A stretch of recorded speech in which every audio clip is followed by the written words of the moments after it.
You guys have an album out today. It's your seventh one, Settle All Scores. Who Yep. were, going back in time, who were some of the artists that influenced you when you were growing up? Oh, my biggest influence by far is Tony Iommi.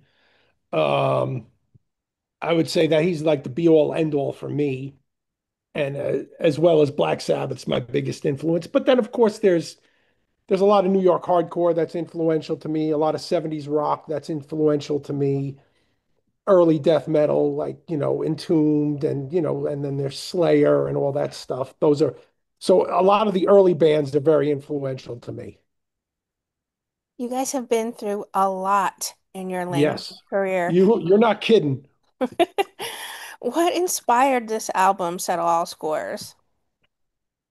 The will to continue and the will to just keep going and proving ourselves over and over again, kind of that's just, we're on a mission. What was your songwriting process for the album? Did you go in with like some melodies and then you crafted lyrics around it, or did they find you along the way?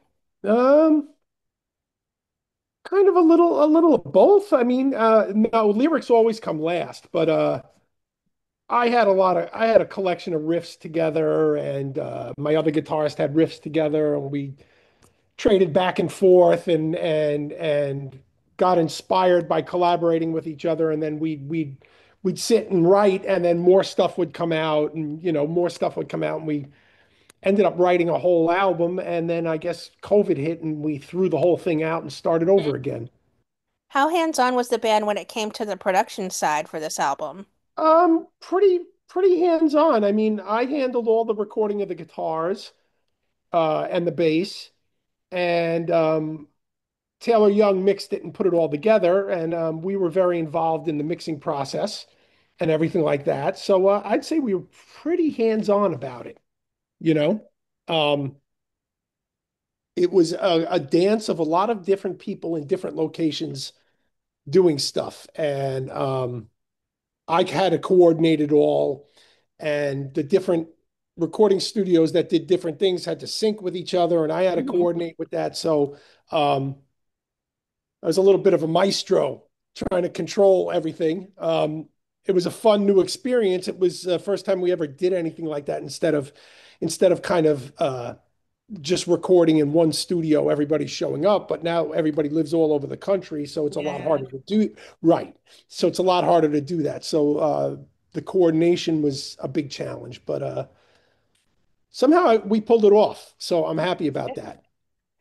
My personal favorite tracks are Intangible Pact and Enforced Compliance. Do you have Okay. particular songs that hold a significant place for you? Enforced compliance is probably and deliberate desecration are my two favorites on the track.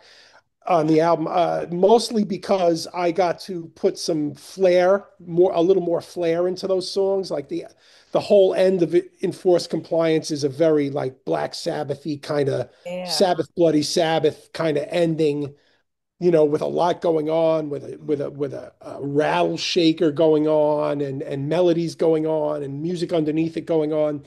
So I was really happy and proud of that. And Deliberate Desecration has that acoustic intro and all that stuff. So I'm really proud of that stuff because it blends the internal bleeding sound with other sounds that I like. So those are two. I mean, I'm pleased with the whole album. Don't get me wrong, but those are my two favorites. Have you begun playing any of these songs live just yet, or are you waiting since today is the first day the No, album's no, no, out? no. We have been we've been playing with them. They're not as tight as I want them to be, but they will be by the next time we go out. So Which is when? November, next month. That's right, you're hitting Poughkeepsie first, Hmm. doing the upper north side, Yeah, yeah, yeah. Yeah, upper east side, I should say. just 3 dates, but just to help celebrate the album. Then we got stuff coming up in the future. What are some songs from Internal Bleeding that you still love playing live after all these years? That's a good question. Uh, Anointed in Servitude, I love playing still. Um, One? I still love playing Driven to Conquer.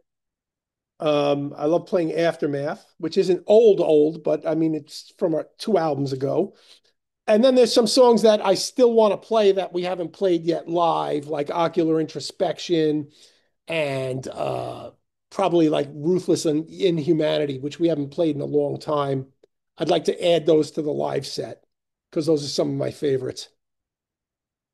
Where are some of your favorite places to perform? Oh boy, that's a good question.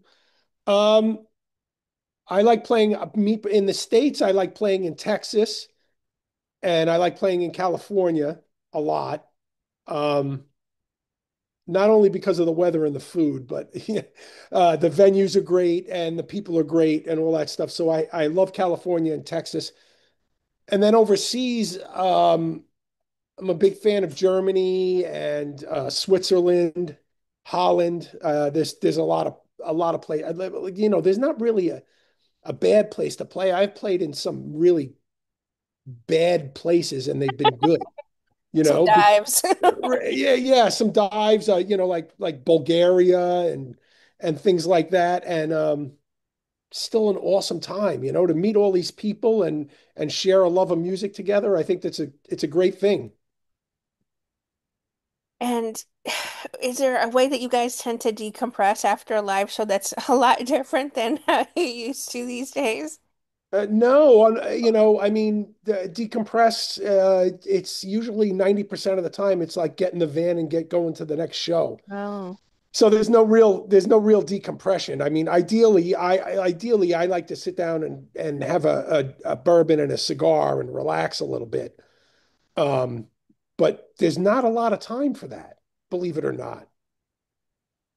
It's the minute you finish playing, you got to pack up, you got to get going, and Yeah. everybody's exhausted, and it's time to go to sleep, and you just go to sleep, and that's how you decompress.